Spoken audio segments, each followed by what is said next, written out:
Hey guys, what's up? Welcome back here to today's edition of The Fishing Teacher, and really appreciate you guys checking today's video out and spending some time with me, because today, guys, we're going to be talking about the shad spawn. At the time of filming this video, we're about it's middle of April, so we're probably about a month away from really the peak of the shad spawn. I sort of want to give you guys just sort of some foundational tips and advice on capitalizing on this, talk a little bit about what it is if you're not familiar with it, and hopefully it'll add up to some good fish for you guys in the month of May. Also, guys, quick invitation. I'd just like to invite everybody to please hit that subscribe button here to The Fishing Teacher. We're getting close to hitting that 20,000 subscriber mark, man, and that'd be much appreciated if you can do it, if you like the content. And also, guys, please check out my Fish the Moment lake map breakdowns. We got our spring and summer maps up on the site. These are breakdowns I built for Fish the Moment. It gives you 40 good GPS waypoints to begin your search at, with some tips and advice on how to fish it. So I'll put all the links in the video description here if you guys would like to check it out. Really appreciate that. Okay, now first of all, I want to tell you right off the bat, one thing about it is the shads, for the most part, the shad spawn, you probably heard of it in bass fishing. It's one of the most overrated techniques to catch fish, one of the most overrated deals that there is in bass fishing, because people always say, you got to take advantage of the shad spawn, you got to fish the shad spawn, and the guys, you hear them catching them on the shad spawn.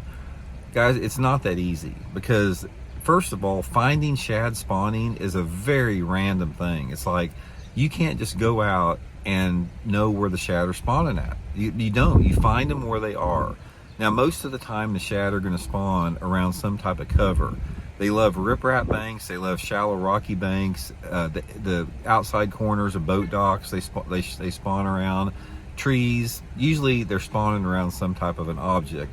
But the thing about it is, you don't know where to look for them at. It's like you have to take advantage of it when you see them actually spawning. Now, on top of that, in order to catch fish on the shad spawn, there's got to be bass around those shad that are spawning, because a lot of times if you do see shad spawning, and if you've never seen them before, you'll just see them flickering right on the top of the surface a little bit, like I said, usually right against some object.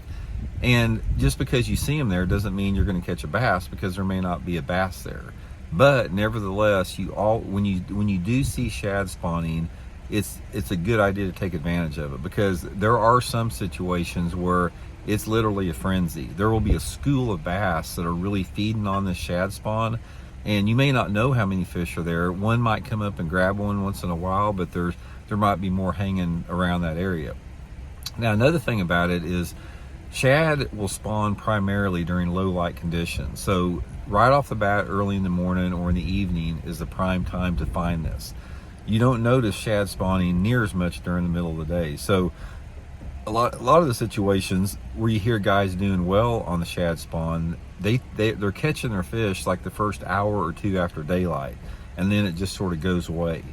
But if you're, like I said, if you do want to take advantage of this and look for this, I would suggest staying on the flatter type banks, shallow cover, like I said, riprap, rocky banks, docks, targets like that. Pay attention to them. Now, the number one shad spawn bait by far is a small white spinnerbait, white or pearl colored. I usually like something with some small willow leaf blades on it, maybe like a 1/4 ounce or 3/8 ounce spinnerbait. Throwing that spinnerbait up there around those breaking shad is a really, really good way to catch them. Another good bait is a swim jig. A swim jig and a spinnerbait are really good if the water has a little color to it. Like say if it's if it's under 3 foot in visibility, that swim jig and the spinnerbait is going to be your top two lures. Possibly a pop-R, like a little chugger, can work good there. And if you're fishing in clear water situation, for me, by far the two best lures are a fluke or a floating worm. They'll catch, if there's one there, they'll usually bite that.